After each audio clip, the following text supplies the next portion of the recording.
தட்டை, சீடை, முறுக்கு, ரிப்பன் பக்கோடா, அதிரசம், என்ன வேணாலும் செய்யுங்க. ஒரே ஒரு 5 லிட்டர் இதய மந்த்ரா கடல் எண்ணெய் பேக் ஒரு மாசம் முழுசுக்கும் அத்தனை சமையல் முடிச்சு விடலாம். இதய மந்த்ரா. வேலூர் முள்ளிப்பாளையத்தைச் சேர்ந்தவர் விமல்ராஜ். இவரது மனைவி நிவேதா, வயது 24. நிறைமாத கர்ப்பிணியாக இருந்த நிவேதாவுக்கு மே 24ஆம் தேதி வேலூர் அரசு மருத்துவக் கல்லூரி மருத்துவமனையில் பிரசவம் நடந்தது. ஆண் குழந்தை பிறந்தது. குழந்தைக்கு குளுக்கோஸ் ஏற்றுவதற்காக அதன் வலது கையில் ஊசியை சொருகியிருந்தனர். அந்த ஊசியை கழற்றும் போது அதன் மேல் ஒட்டி வைத்திருந்த பிளாஸ்டரை கையால் பிரிக்க வேண்டும். ஆனால் டியூட்டியில் இருந்த நர்ஸ் கத்தரிக்கோலை எடுத்து பிளாஸ்டரை வெட்டியிருக்கிறார். அப்போது எதிர்பாராத விதமாக பிறந்து 6 நாளே ஆன பச்சளம் குழந்தையின் கட்டை விரல் துண்டானது. இதை பார்த்த பெற்றோர் அதிர்ச்சியடைந்தனர். என்ன செய்வதென தெரியாமல் கதறி அழுதனர்.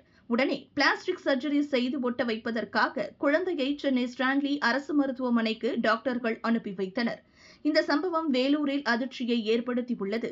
என்ன நடந்தது என்பது பற்றி மருத்துவமனை நிர்வாகமும் போலீசாரும் விசாரணை நடத்தி வருகின்றனர்.